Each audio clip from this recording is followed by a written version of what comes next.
This is gonna be a good one. Hey everybody, it's your boy Gaby, and I am kneeling on the ground to fit in the shot.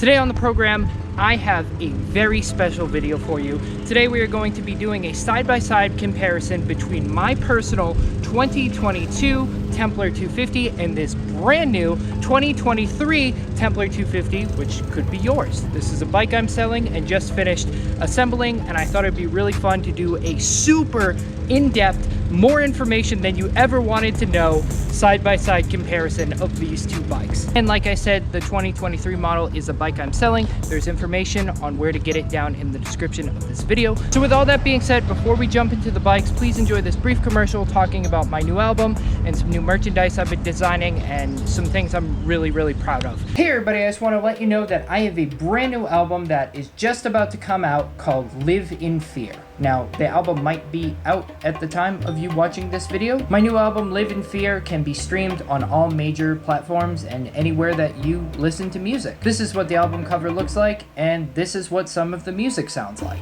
Worship your screen. Live in fear.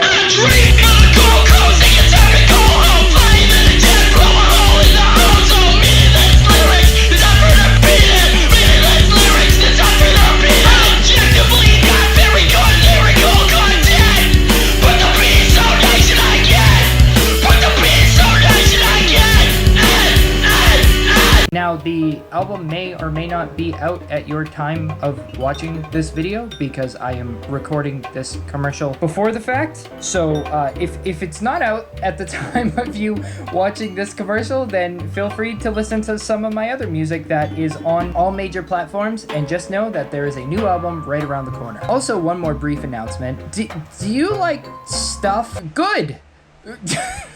In the description of the video that you are watching right now, there is a link to my merch store, which is on eBay. I've been having a lot of fun selling things on eBay lately. I've been designing a lot of really cool clothes, as well as selling automotive and motorcycle parts from these videos. I've also been selling some really cool stuff on there, like tattoo supplies and a bunch of other things. Okay, thanks. Enjoy the rest of the video. Boy, do these bikes look cool. Can we just take 2 seconds and just get some glamour shots of the two?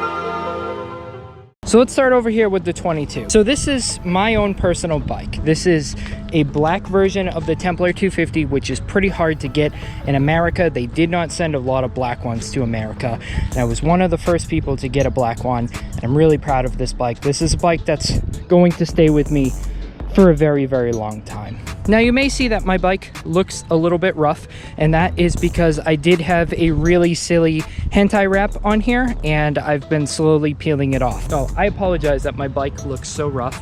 Just a brief little thing off camera, and why you haven't seen a lot of videos from me lately is I've been really sick.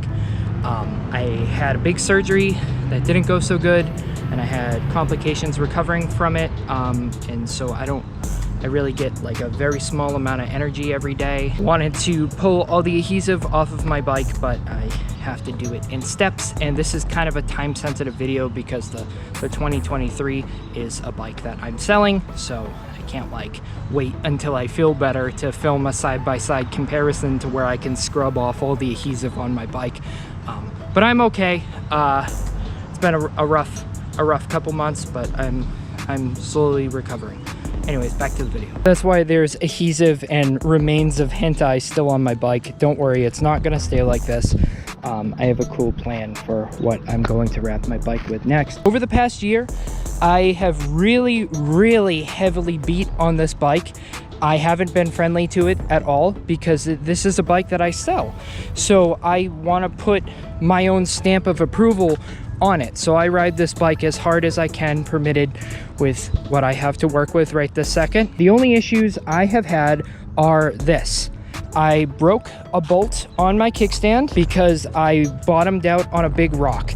Now I could have replaced it with another bolt, but but I decided to weld it and did a bad job welding it. No big deal. That's not a fault of the bike. That's a fault of me being careless as a rider. The only other issue I've had with this bike is right now it is only kickstart only.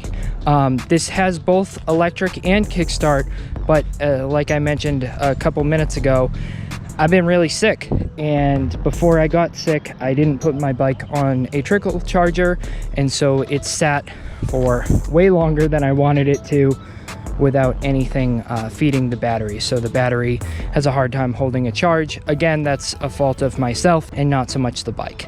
So if you are planning on getting deathly ill for months at a time, maybe put it on a trickle charger. Other than that, everything holds up great. I just did my first oil change on this in a year today. I specifically didn't change the oil for one whole year to see how it holds up, and it holds up great. I literally changed the oil in it today when I put fresh oil in this bike, because I just finished building this bike today. Now the 23 has a lot of really cool little touches that differ from the 22. The 23 is branded a lot more with X Pro. You don't see an X Pro logo anywhere on the 22. It's just branded with Templar, and that's why this is kind of an underground bike, and I think they're trying to get these to be a little bit more common, and X Pro is a name that people know and recognize in the Chinese bike community, so they've branded it a little bit more with X Pro. You can see a really cool stitched in X Pro in the seat, and then it's branded with X Pro, and then your crankcase has X Pro on it, which I think kind of looks nice. I'm not sure how I feel about that, which I think is a neat touch. There's nothing branded on the side of your crankcase on the 22. There's nothing really branded anywhere on this bike other than Templar. So it's like, what do you ride? Oh, I ride a Templar. Who makes it? Oh. You have a Zuma branded swing arm that is black, and on the 22 you have a unbranded swing arm that is silver. I told you this is going to be really nerdy and super in-depth and a bunch of information that you don't need to know. It's a great bike. They're both great bikes. There's the whole video. Here's micro differences that that no one cares about. The 23 is the same as the 22, where it's both kick and electric start, and then your foot peg on the start side doesn't have a spring on it, so you can kick it easily, which not a lot of people know. So if you are like me and didn't charge your battery, you can just kickstart it, and then you just push this out of the way and it stays out of the way, because if you don't have enough range to kickstart it. It just bangs on that. It doesn't work very good. One thing that I don't like about the Templars is you have this mud flap right here, which I think is required for the road, that rubs for a while. Over time, they kind of rub away so they don't make any sound, but it's just kind of in the way. I like the black swing arm better than the silver swing arm. I think the black swing arm looks just way more aggressive than the silver swing arm. Not a big fan of the silver swing arm. I wish mine had a black one. The tires are the same between 22 and 23. They're identical. Really nice tires, really nice rims. All your spokes are super strong. The brakes are the same. Brakes on these are really good. Front brake, rear brake, all fine. Your speed sensor on this one works fine. A common issue that I'm hearing from people in the community with speed sensor issues is sometimes that this little bracket that holds your speed sensor gets pushed in too far or too far back, and you just want to make sure it's perpendicular with your fork cover. The 250 in Templar on my bike is black, and the 250 on the 23 is in white. Let me know in the comments which one you prefer. Do you prefer the 250 in black, or do you prefer the 250 in white? I only run one mirror. That's my own personal preference. I just don't like a bunch of mirrors around me. I just want one to see if the police are behind me, and that's about it. But yeah, they're the same. They're good mirrors. They're decent. I've crashed a couple times with this bike, and my mirrors haven't cracked. The other one that was on there hasn't cracked either. It's just sitting in the garage. Your throttle is a little bit different between these two. So I have a windowed throttle that faces forward on mine. This one has a windowed throttle that faces up and back towards you, which is a little bit It's interesting, and I think the reason they did that is windowed throttles like this are getting really popular on the internet, and it looks cool. They feel the same. There is no difference. It's the exact same throttle. It's just orientated the opposite way. They feel identical. They're both really nice. I'm very happy with the way this throttle feels on both of them. I think it's aggressive, and you're able to hit a whole range of power, and I really like it. It doesn't take much. That's full throttle right there. So it doesn't take much to go full throttle. You're not like, oh my gosh, yeah.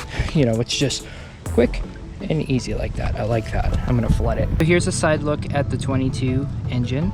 It's nice. You have a bend back shifter so you don't break it, which is very helpful and nice.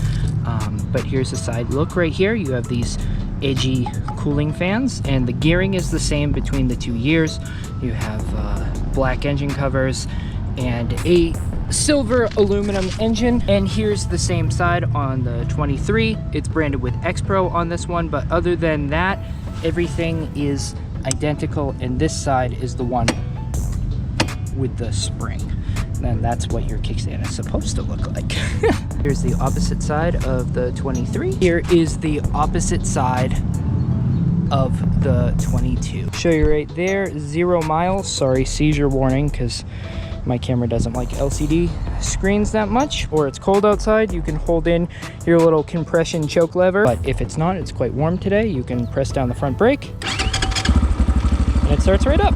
You have your battery voltage right there, your RPMs right there, and you can change it between miles per hour and kilometers. Tank capacity is the same, the exhaust is the same. I guess I can show you how kickstarting one of these goes. I have the front brake in, kickstand down, and I pushed up that, and then you hold in the clutch, and it kicks just like that. It's very, very, very easy to kick one of these. Super easy. And this was cold. I've been here filming for a while. Both of these exhausts have really nice pops on downshift and decel.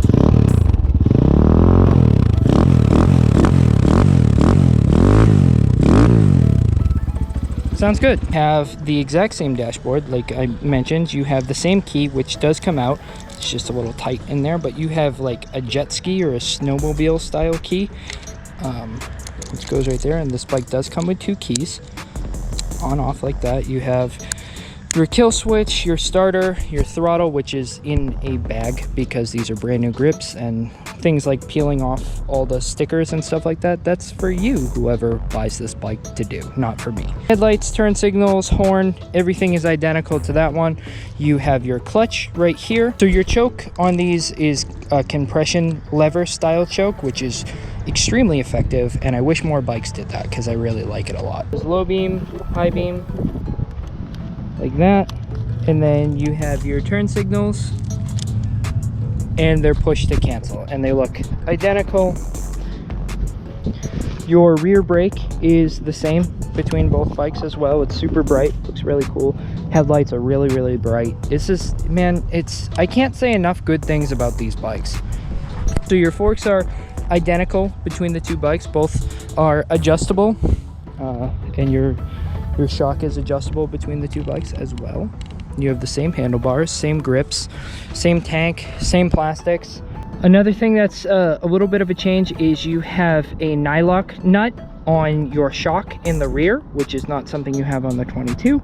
Just a little added kind of bonus. The frames are identical on these 2 bikes. I really like this frame a lot. I've never had any issues. It feels very rigid when you're riding over more intense stuff.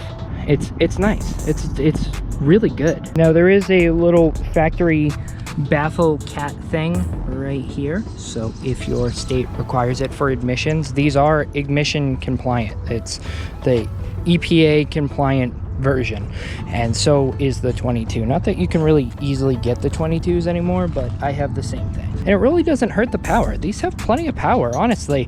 The only thing that I would personally upgrade on mine, so my plan is to add handlebar risers to my bike and more aggressive suspension, but as far as the power, the transmission, the drivetrain, I'm happy with it. You know, at the end of the day, both of them are absolutely gorgeous bikes, and I'm so incredibly grateful to be doing this for a living, and I just love this so much. With all that being said, if you would like to pick up this beautiful 2023 Templar, there's information on where to get it down in the description, and let me know your thoughts and opinions of the 2023 Templar.